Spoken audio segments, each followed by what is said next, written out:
আসসালামু আলাইকুম রহমতুল্লাহি ওয়াবারাকাতুহ।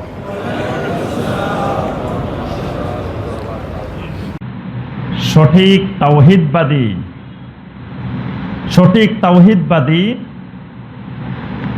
মুখলিসিন আলেমদের সোহবত এখতিয়ার করা। তাওহীদবাদী আহলুস সুন্নাহ মুখলিসিন উলামায়ে কেরামদের সোহবত জরুরি। আল্লাহ পাক সূরা আল কাহফের 18 নম্বর আয়াতে বলেন, ওয়াসবির নাফসাকা মাআল্লাযীনা ইয়াদউনা রাব্বাহুম বিল গাদাতি ওয়াল আশিয়্যি ইউরিদুনা ওয়াজহা। এই মানুষগুলোর সোহবতে তোমরা বেশি বেশি থাকো, যে মানুষগুলো সকাল সন্ধ্যা আল্লাহকে ডাকে, তাদের রবকে ডাকে, তারা আল্লাহর সন্তুষ্টি কামনা করে। অর্থাৎ তাওহীদবাদী সুন্নতের অনুসারী মুখলিসিন উলামাদের সোহবত লাগবেই। না লাগলে যদি সোহবত থেকে বঞ্চিত থাকেন, দূরে দূরে থাকেন, নিজে নিজে দিন বোঝার চেষ্টা করেন, নিজে নিজে কোরআন বোঝার চেষ্টা করেন, নিজে নিজে হাদিস বোঝার চেষ্টা করেন, হয় আপনি উগ্রবাদী হয়ে যাবেন, না হয় শৈথিল্যবাদী হয়ে যাবেন। মধ্যপন্থার উপর আপনি থাকতে পারবেন না, কারণ শয়তান আপনাকে মধ্যপন্থার উপরে থাকতে দিবে না। কারণ শয়তান আমাদের ঘোষণা দেওয়া দুশ্মন, সে আপনাকে আমাকে কখনোই মধ্যপন্থার উপরে থাকতে দেয় না, হয় উগ্রবাদী বানাই দেয় অথবা শৈথিল্যবাদী বানাই দেয়। এজন্য যখনই আল্লাহর দ্বীনের দিকে আসি, তখন আমাদের প্রথম কাজ দ্বীন বোঝার চেষ্টা করব যেমন, কিন্তু দ্বীন বোঝার সাথে সাথে তাওহীদবাদী সুন্নাহ অনুসারী মুখলিসিন আহলুল ইলমদের উলামাদের সোহবত এখতিয়ার করা লাগবেই। আর কোরআন বুঝতে গিয়ে, সুন্নাহ বুঝতে গিয়ে নিজে নিজে কোরআন সুন্নাহর ব্যাপারে বুঝ গ্রহণ করা যাবে না। কোরআনে কারীমের কিছু আয়াত আছে নিজে নিজে বোঝা যাবে। ইবনে আব্বাস রাদিয়াল্লাহু তাআলা আনহু বলছেন, কোরআনে কারীমের অনেক আয়াত আছে যেগুলো তাফসীর দরকার হয় না, নিজে নিজে বুঝতে পারে। আল্লাহ পাকের নিজের পরিচয়ের ব্যাপারে, মারিফতের ব্যাপারে যে আয়াতগুলো আছে এগুলো বান্দা নিজে পড়লে নিজে নিজে বুঝবে। কিন্তু অনেক আয়াত আছে এগুলো ব্যাখ্যা লাগে। এই ব্যাখ্যা গ্রহণটা সাহাবায়ে কেরাম থেকে, তাবেঈনে কেরাম থেকে, আহলুল ইলমদের থেকে, সালাফদের থেকে ব্যাখ্যাটা গ্রহণ করতে হবে। তারা যেভাবে কোরআন বুঝছেন, তারা যেভাবে হাদিস বুঝছেন, ওই মানহাজে, ওই পদ্ধতিতে কোরআন এবং সুন্নাহকে বুঝতে হবে। এই জন্য দেখা যায় যে এরকম তাওহীদবাদী মুখলিসিন উলামায়ে কেরামদের সোহবত না থাকলে সমস্যা কি হয়? যেই সমস্যাগুলো হয়েছিল খাওয়ারিজদের, খারেজি সম্পর্কে তো আমরা সবাই কম বেশি জানি। সে বিশাল সংখ্যক একদল যুবক তাবেঈনদের যুগে তারা উগ্রবাদী হয়ে গেছে। খাওয়ারিজ মানে এরা মধ্যপন্থা থেকে সরে এরা উগ্রবাদী হয়ে গেছে।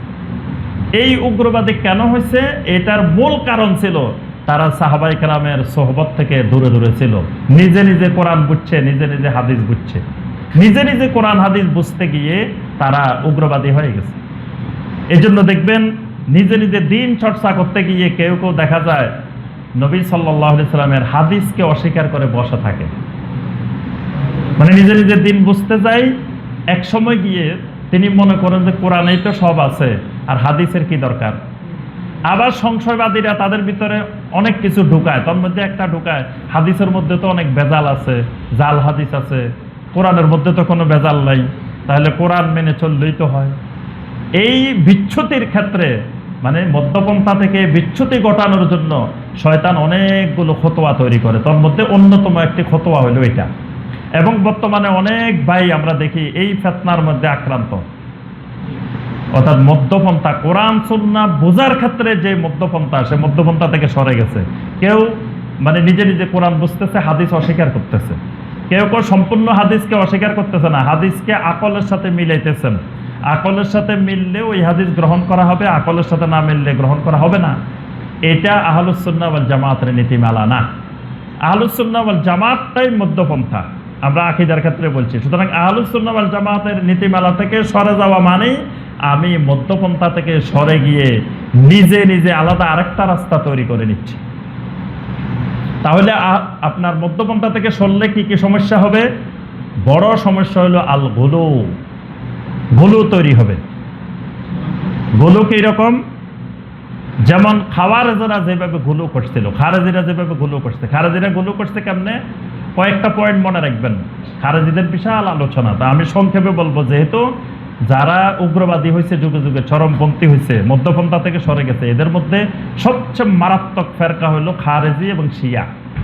পরবর্তীতে আরো হয়েছে, মোতাজিলা হয়েছে, তারপরে মুরজিয়া হয়েছে, আরো অনেকগুলো ফেরকা হয়েছে। কেউ শৈথিল্যবাদী হয়েছে, কেউ উগ্রবাদী হয়েছে। তবে উগ্রবাদীদের ক্ষেত্রে সবচাইতে বেশি উগ্রপন্থা অবলম্বন করছে খাওয়ারেজ এবং শিয়া।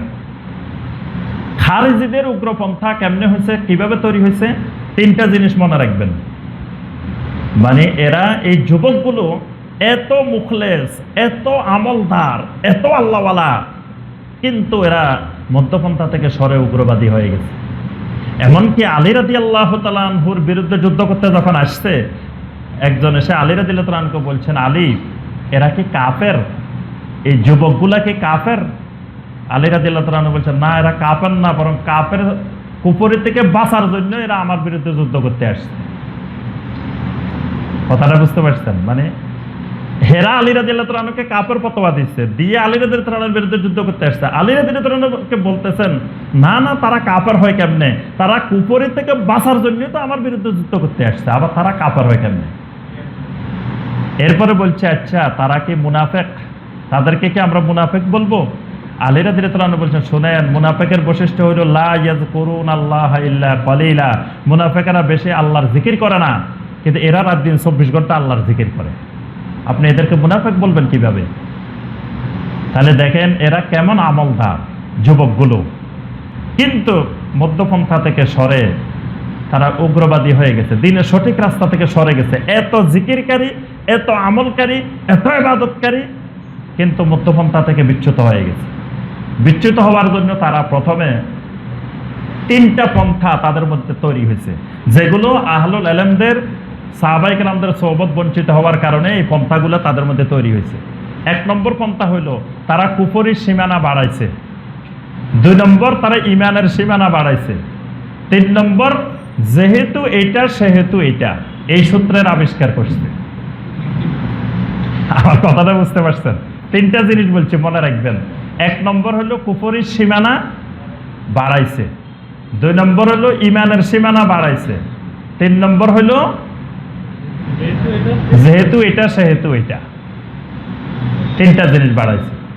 1 নম্বর, কুফরির সীমানা বাড়াইছে, মানে যে কাজ করলে কুফরি হয় কোরআন সুন্নাহ স্পষ্ট করে দিছে, কিন্তু তারা এর মধ্যে সীমাবদ্ধ রাখে নাই, তারা আরো কুফরির সীমানা বাড়াইছে। মানে যে জিনিস করলে কুফরি হয় না, সেটাকেও তারা কুফরির মধ্যে ঢুকাইছে। যেমন একটু আগে মহামিন ভাই বলছেন যে অনেকগুলো কাজ আছে যেগুলা কুফরি হয় না, কিন্তু খারেজিরা এগুলার কুফরি বানাইছে। বলে যে ওয়ামাল্লাম ইয়াহকুম বিমা আনজালাল্লাহু ফাউলাইকা হুমুল কাফিরুন। সূরা আল মায়দা 44 নম্বর আয়াত, আল্লাহ বলছে যারা আল্লাহর বিধান অনুযায়ী শাসন পরিচালনা করে না তারা কাফের। বাস, তারা তো এই আয়াত বোঝার জন্য তারা ইবনে আব্বাসের সোহবতে যায় নাই, এই আয়াত বোঝার জন্য ইবনে মাসউদের সোহবতে যায় নাই, এই আয়াত বোঝার জন্য সাহাবায়ে কেরামদের কাছে যায় নাই, নিজে নিজে বুঝছে। আল্লাহ কাফের কাছে, বাস, তারা কাফেরের সীমানা বাড়ায় দিছে। কিন্তু আয়াত এটা বুঝতে হলে ইবনে আব্বাসের কাছে যাওয়া লাগবে, ইবনে আব্বাসের সোহবত লাগবে, ইবনে আব্বাস থেকে শিখতে হবে। আমি গতকাল খুতবায় এই আয়াতটা আলোচনা করছি, তো সেখানে আমি ওই ব্যাখ্যার মধ্যে বলছি যে সালেহ আল উসাইমিন রাহিমাহুল্লাহ এই আয়াতের ব্যাখ্যা দিয়েছেন, এবং তিনি ইবনে আব্বাস রাদিয়াল্লাহু তাআলা আনহুমার রেফারেন্স দিয়ে সালেহ আল উসাইমিন রাহিমাহুল্লাহ ব্যাখ্যা করছেন যে এই কাফেরুনের ভিতরে কুফরে আকবরও আছে, আসগরও আছে। যে কুফরে আকবর কখন হবে? যখন কোনো ব্যক্তি আল্লাহর বিধানকে অস্বীকার করবে, আল্লাহর বিধানকে আজকের জামানার জন্য অচল মনে করবে, আল্লাহর বিধানের চাইতে অন্য কোনো বিধানকে সুন্দর মনে করবে, এই জাতীয় আকীদাগুলো পোষণ করলে এটা কুফরে আকবর হবে। আবার কেউ যদি এই জাতীয় আকীদা পোষণ করে না, কোরআনে কারিমের ব্যাপারে, আল্লাহর বিধানের ব্যাপারে তার আকীদা পরিষ্কার, কিন্তু সে বিভিন্ন কারণে সে বাস্তবায়ন করে নাই, করতে পারতেছে না, এটা কুফরে আসগর। তো নামাজের পরে, খুতবার পরে এক ভাইয়ে প্রশ্নের মধ্যে লিখছেন যে শায়েখ, আপনি এটাকে কুফরে আসগর বলছেন কেন? মানে এই ব্যাখ্যা কেন দিলেন যে একটা কুফরে আকবর, মানে তার দৃষ্টিতে হলো সব কাফের, আবার আকবর আর আসগর কিসের? তা আমি বললাম যে ভাই শুনেন, এই আমি বলছি এই জন্য, কারণ আমি কোরআন সুন্নাহকে নিজে নিজে বুঝি না। আমি বুঝার জন্য শাইখ বিন বাজের কাছে যাই, শাইখ উসাইমিনের কাছে যাই, শাইখ আলবানির কাছে যাই, ইবনে তাইমিয়ার কাছে যাই, ইবনুল কাইয়িমের কাছে যাই, এমনকি শেষ পর্যন্ত বুঝতে পারলে ইবনে আব্বাসের কাছে যাই, ইবনে মাসুদের কাছে যাই। তাদের থেকে কোরআন বুঝি, নিজে নিজে বুঝি না। সমস্যা এই জায়গায়, এই জন্য বলছি। কারণ আমি ওই জন্য রেফারেন্সের মধ্যে বলছি যে উসাইমিন রাহিমাহুল্লাহ এই ব্যাখ্যা দিচ্ছেন, এবং শাইখ উসাইমিন রাহিমাহুল্লাহ ব্যাখ্যা দিচ্ছেন, ইবনে আব্বাসের রেফারেন্স দিচ্ছেন যে এই ব্যাখ্যা আমাদের নাই, ব্যাখ্যা ইবনে আব্বাস দিচ্ছেন। তো ওই খারেজিরা কেন সবাই গড়ে কাফের বানাইলো? তারাও ইবনে আব্বাসের কাছে যায় না এই কোরআন বোঝার জন্য, তারা নিজে নিজে কোরআন বুঝছে। এই জন্য তাদের ভিতরে কুফরির সীমানা অনেক বেড়ে গেছে।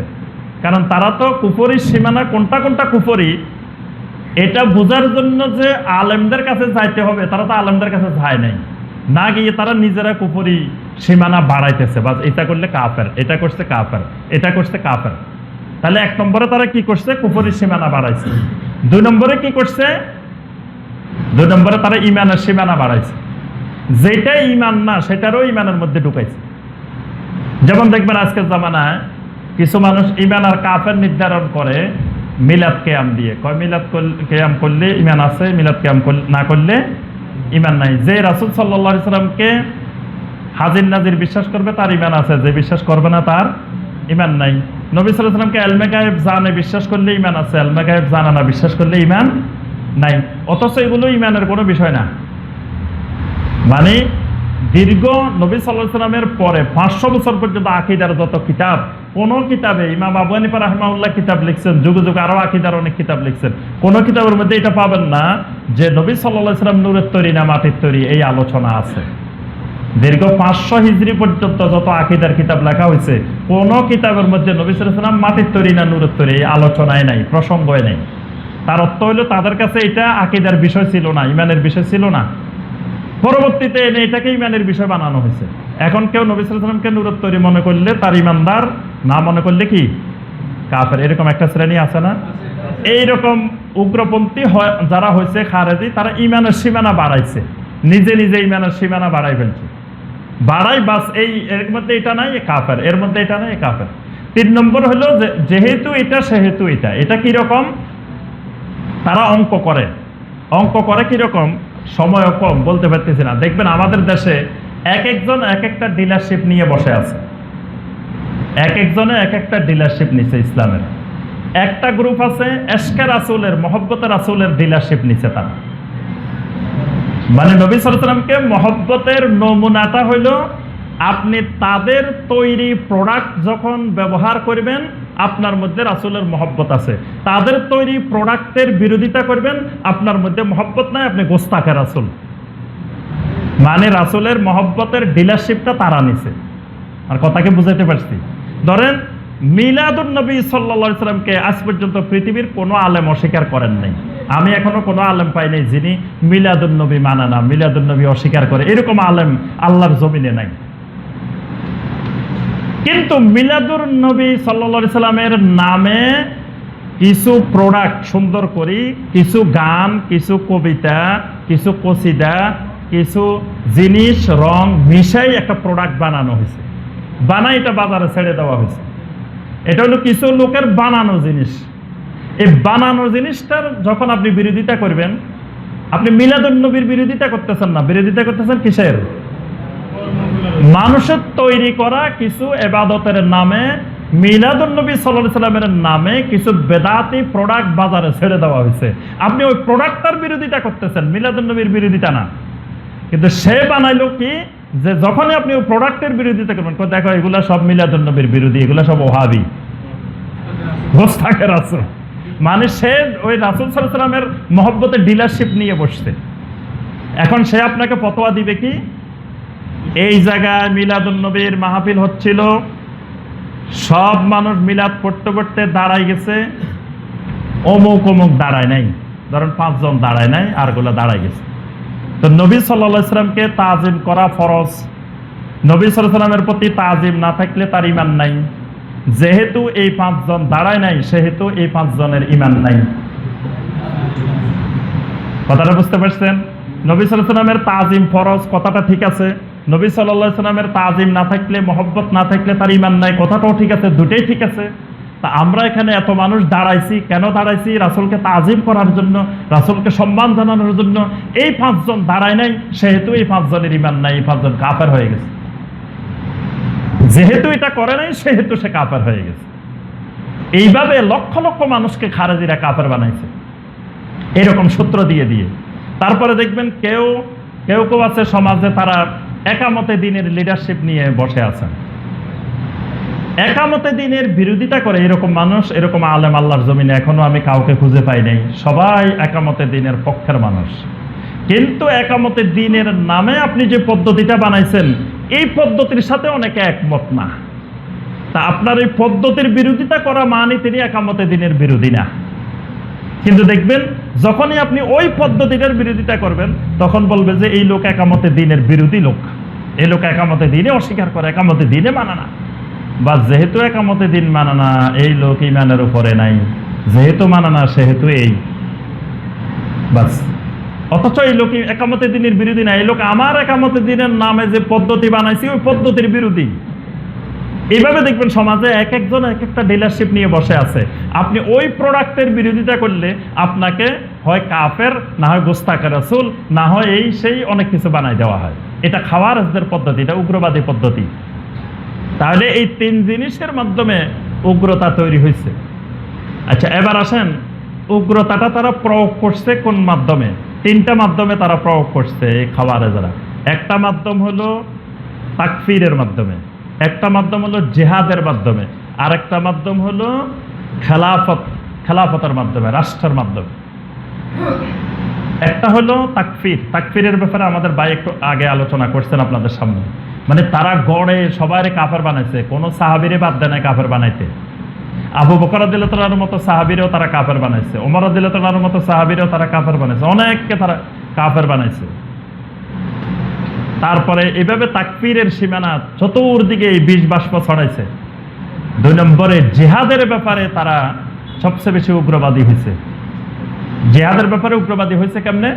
তারা দেখে যে কোরআনে কারিমে এত জিহাদের আয়াত, অথচ সাহাবায়ে কেরাম বা যুগে যুগে তাবেঈনে কেরাম এরা ওইভাবে জিহাদ করে না। তো এত আয়াত থাকার পরেও জিহাদ করে না, বা এদের মাথা গরম হয়ে যায়।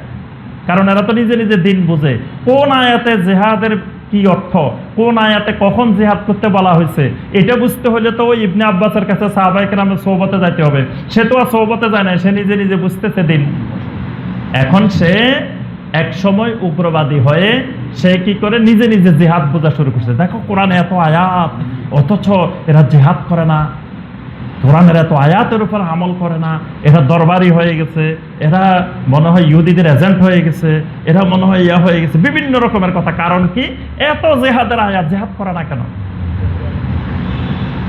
এখানে ওই জিহাদের আয়াতগুলো বোঝার জন্য আহলুল ইলমদের কাছে যাইতে হবে। কোন সময় জিহাদ করতে হবে, কিভাবে করতে হবে, কার বিরুদ্ধে করতে হবে।